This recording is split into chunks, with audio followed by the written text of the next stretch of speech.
All right, so I saved 10 for this video because these three are the most important definitions of the whole chapter, and they have to be covered together in one story. If you read definitions 10 through 12, they tell a story. They tell the story of how we got into World War I, and you really need to memorize this. This is major on the LEAP test. So, World War I had already broken out. Okay, we're going to get into the details of that in the chapter. This is how America got drawn into it, this story right here. So, a German U-boat sank the Lusitania, which is a British passenger liner that was the sister ship of the Titanic. It was built exactly like the Titanic. I'm talking exactly, okay? Well, 1,200 and something people died. 128 of those passengers were Americans, and America was angry, okay? We had been neutral so far. We had been secretly helping the British, though, okay? Now, when the Lusitania got hit by a torpedo, the entire bottom of the ship blew off in one massive explosion, and the ship sank in about 6 minutes. So, how would a torpedo cause that much damage? Or to cause the whole bottom of the ship to blow off? Well, the problem was we were smuggling a whole bunch of ammunition and bombs in the bottom of the Lusitania to the British in a cargo ship. And the Germans probably found that out. So they hit it and it blew the ship up. But we were about to go to war with them, okay? And Germany sank another ship called the Sussex. So at this point, we're really about to go to war. We're fed up with them. They're sinking our ships, and Germany issues something called the Sussex Pledge.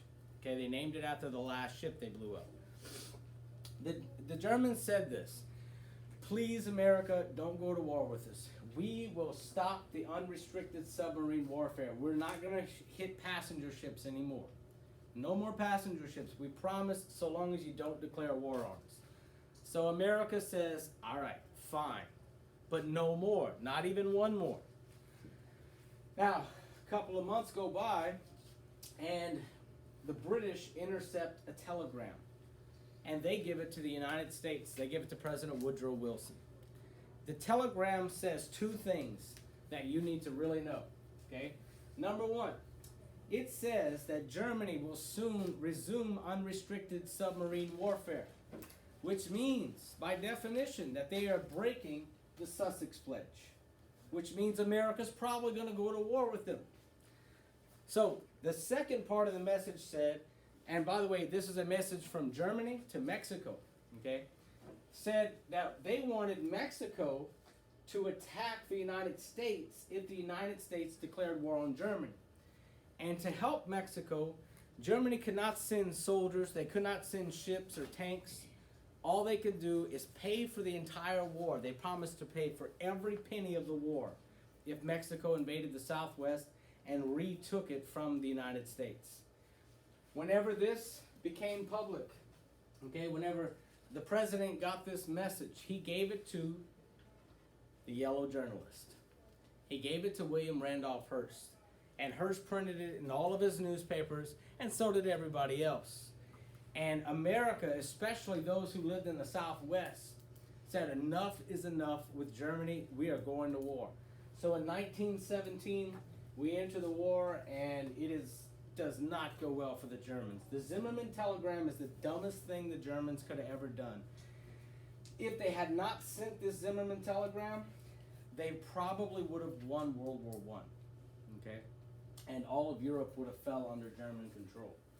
So, we're going to move on to the next one, okay? Home front, okay? Home front. Support and preparation for war by civilians of a nation.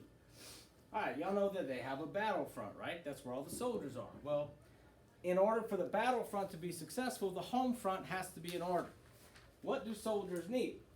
Well, they need uniforms, they need food, they need rifles, they need bullets, they need like a billion things, right? All of that stuff has to be produced on the home front. And in this time in American history, something important happens. Actually, for every war, something important has to happen if it's a major war.